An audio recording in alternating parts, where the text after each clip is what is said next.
Hello students, मैं doctor निशा बंसल, सहायक आचार्य EAFM राजकीय महाविद्यालय सुमेरपुर से। आज के वीडियो में हम बात करेंगे बीकॉम द्वितीय वर्ष के लिए प्रश्न पत्र द्वितीय अंतर्राष्ट्रीय व्यापार एवं वित्त।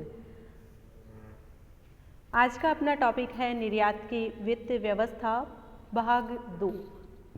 निर्यात की वित्त व्यवस्था भाग 1 के अंतर्गत हमने बात की थी निर्यात वित्त का अर्थ क्या होता है और निर्यात वित्त के लिए जो जहाजी लदान से पूर्व वित्त व्यवस्था है उसका क्या प्रोसेस है, किस प्रकार से उसकी मुख्य बातें क्या है, इसके बारे में हमने बात की थी भाग 1 में।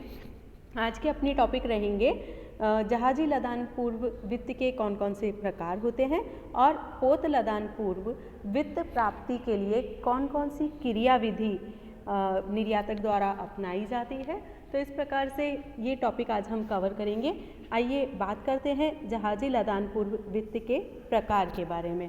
तो जहाजी लदान से पूर्व वित्त प्राप्त करने के लिए एक निर्यातक को कौन कौन सी प्रकार की साख प्राप्त कर सकता है वो उसके अंतर्गत पहला प्रकार है पैकिंग साख बंधक, पैकिंग क्रेडिट हाइपोथेकेशन। इसके अंतर्गत आप देखिए इसका क्या तात्पर्य है। इसके अंतर्गत अभिकर्ता बैंक द्वारा निर्यातक को जो भी बैंक है जिससे एक निर्यातक साख प्राप्त करना चाहता है उसके वो बैंक कच्चा माल खरीदने के लिए या कच्चा माल एकत्रित करने के लिए या पैकिंग करने के लिए उसे इस प्रकार की साख प्रदान करता है। इसके अंतर्गत जब माल बैंक के पास बंधक रखा जाता है तो इसे पैकिंग साख बंधक कहा जाता है। यानी कि किसी भी प्रकार से कच्चा माल प्राप्त करने के लिए, उसका निर्माण करने के लिए या माल की पैकिंग करने के लिए साख प्राप्त की जाती है और बंधक के रूप में ये माल उसके पास बैंक के पास रखा जाता है। तो इस प्रकार की साख को पैकिंग साख बंधक कहा जाता है। नेक्स्ट प्रकार है पैकिंग साख रहन, पैकिंग क्रेडिट प्लेस्ड। पैकिंग साख की यह सुविधा बैंक द्वारा निर्यातक को कच्चा माल खरीदने के लिए, एकत्रित करने के लिए और पैकिंग करने के लिए अग्रिम के रूप में स्वीकार की जाती है। और इस सुविधा के अंतर्गत देखिए इस पहले वाले में तो माल बैंक के पास रखा जाता था, लेकिन इसके अंतर्गत माल तो निर्यातक के पास रहता है किंतु माल के जो प्रलेख है, जितने भी डॉक्यूमेंट्स है स्वामित्व से संबंधित, वो सारे बैंक के पास रहन के रूप में रखे जाते हैं, इसीलिए इसे पैकिंग साख रहन कहा जाता है। नेक्स्ट प्रकार है विस्तार पैकिंग साख, एक्सटेंडेड पैकिंग क्रेडिट। इसके अंतर्गत यह साख सुविधा साख पत्र के आधार पर उच्च श्रेणी वाले, जो उच्च श्रेणी की जिनकी गुडविल है मार्केट में, ऐसे निर्यातकों को दी जाती है और साथ ही निर्यातकों को आपूर्तिकर्ताओं को अग्रिम देने के लिए दी जाती है। और जब माल निर्यातक के कब्जे में आ जाता है तो बैंक उसे बंधक के रूप में या रहन के रूप में अपने पास रख लेता है।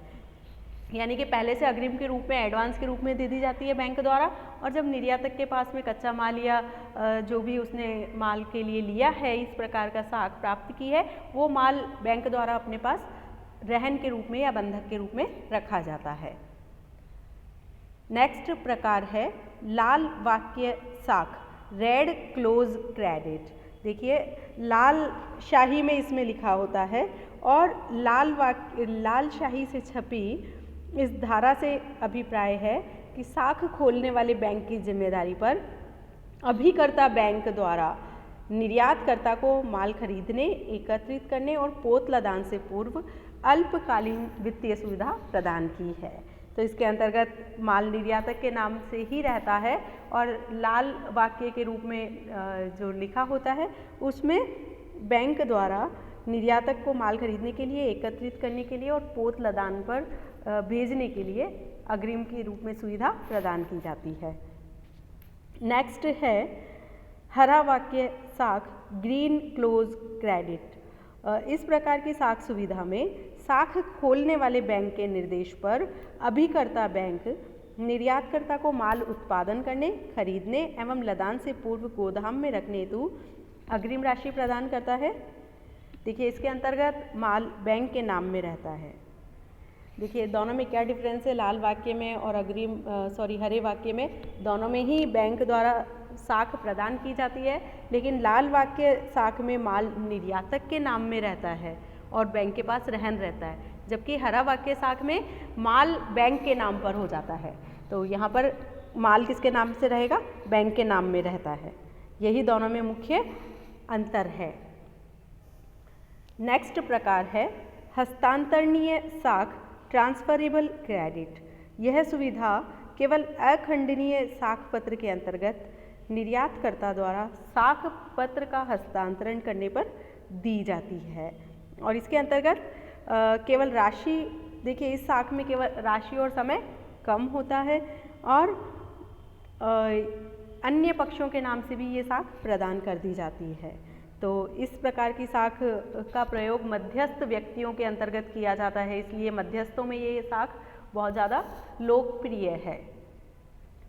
नेक्स्ट प्रकार है साख का प्रथम पर आधारित दूसरी साख, बैक टू बैक क्रेडिट। ऐसी साख का प्रयोग प्रायः उन मध्यस्थ निर्यातकों द्वारा किया जाता है जो अपने पक्ष में प्राप्त साख के आधार पर उस व्यक्ति के पक्ष में साख प्राप्त करना चाहते हैं जिनसे उन्होंने माल खरीदा है।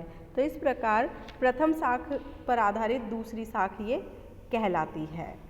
साथ ही दूसरी साख के लिए प्रतिभूति का काम करती है ये। नेक्स्ट साख का प्रकार है निर्यात उत्प्रेरणाओं के विरुद्ध अग्रिम, एडवांस अगेंस्ट एक्सपोर्ट इंसेंटिव्स। देखिए यह साख सुविधा जहाज लदान के बाद ही सामान्य रूप से मिलती है, लेकिन यदि निर्यात हेतु उत्पादित माल का मूल्य FOB मूल्य से अधिक है, फेयर मार्केट वैल्यू से अधिक है, तो यह सुविधा 90 दिन की पोत लदान पूर्व भी मिल जाती है। सामान्य रूप से इस प्रकार की सुविधा पोत लदान के पश्चात प्रदान की जाती है, लेकिन यदि माल का मूल्य सही है तो ऐसी सिचुएशन में 90 दिन के लिए, यानी कि टोटल जो 270 डेज है उनमें 90 डेज पोत लदान से पूर्व की साख है और बाकी पोत लदान के पश्चात की साख में सम्मिलित कर दी जाती है। नेक्स्ट साख का प्रकार है प्रशुल्क वापसी के विरुद्ध अग्रिम, एडवांस अगेंस्ट ड्यूटी ड्रॉबैक। देखिए यह साख सुविधा कुछ परिस्थितियों में 90 दिन के लिए प्रोवाइड की जाती है, उपलब्ध की जाती है या प्रदान की जाती है। इसके अतिरिक्त प्रशुल्क वापसी के विरुद्ध अग्रिम के रूप में भी ये बहुत बार प्रदान कर दी जाती है। नेक्स्ट प्रकार देखिए विदेशी मुद्रा में जहाजी लदान पूर्व साख, pre shipment credit in foreign currency. यह योजना जो ये साख का प्रकार है सामान्य रूप से निर्यातकों के जो निर्यात है उनको अधिक प्रतिस्पर्धी बनाने के उद्देश्य से दी जाती है और इसके अंतर्गत निर्यातकर्ता को पोत लदान से पूर्व अग्रिम की सुविधाएं प्रदान कर दी जाती है ताकि उनकी विदेशी प्रतिस्पर्धाओं में वृद्धि हो। तो इस प्रकार से ये विभिन्न पोत लदान से पूर्व साख के विभिन्न प्रकार हमने देखे। नेक्स्ट अपना टॉपिक आता है पोत लदान पूर्व वित्त प्राप्ति की कार्यविधि, procedure for obtaining pre shipment finance. यानी कि पोत लदान पूर्व साख प्राप्त करने के लिए निर्यातकर्ता को क्या कार्यविधि अपनानी पड़ती है। तो सबसे पहले उसको बैंक को प्रार्थना पत्र प्रस्तुत करना पड़ता है, जिसके अंतर्गत चूँकि इस प्रार्थना पत्र में बहुत सारे प्रलेख उसे लगाने पड़ते हैं, डॉक्यूमेंट इसके साथ अटैच करने पड़ते हैं। उन डॉक्यूमेंट में हम पहले भी बात कर चुके हैं इस बारे में, जो उसे आदेश प्राप्त हुआ है माल के निर्यात का, उसका प्रमाणित आदेश, लेटर ऑफ क्रेडिट। यदि बैंक द्वारा कोई अन्य प्रपत्र वांछित है तो वो प्रपत्र उसके साथ लगेंगे। साथ ही अग्रिम का उपयोग वांछित कार्य हेतु करने का वचन पत्र, यानी कि अंडरटेकिंग की हाँ जिस कार्य के लिए उसने साख प्राप्त की है उसी कार्य में उसका उपयोग किया जाएगा, इस आशय का एक वचन पत्र या शपथ पत्र भी वो इसमें लगाएगा।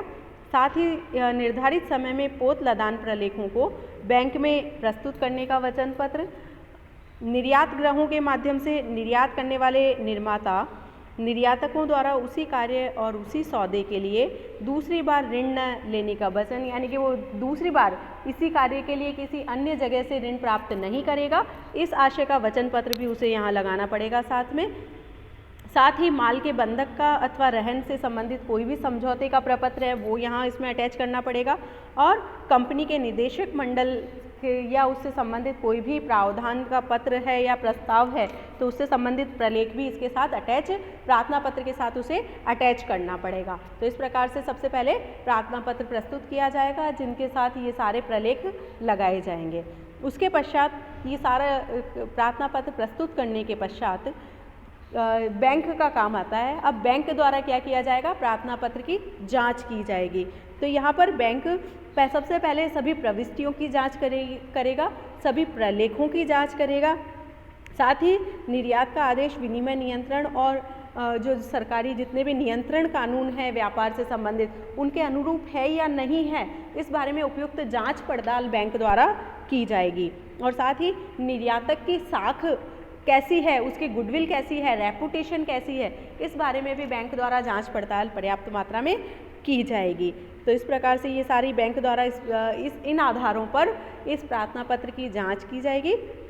उसके पश्चात साक्ष्य की स्वीकृति का स्टेप आता है। इसके अंतर्गत बैंक यदि देखता है कि सारी सूचनाएं सही है, गुडविल भी अच्छी है निर्यातक की और प्रलेख भी सही है, तो ऐसी सिचुएशन पर निर्यात आदेश की शर्तों और साक्ष्य पत्र की राशि को ध्यान में रखते हुए पोत लदान से पूर्व के लिए बैंक द्वारा आवश्यकता अनुसार ऋण की राशि प्रदान की जाएगी। ये ऋण की राशि एक मुश्त दी जा सकती है या किश्तों में भी प्रदान की जा सकती है।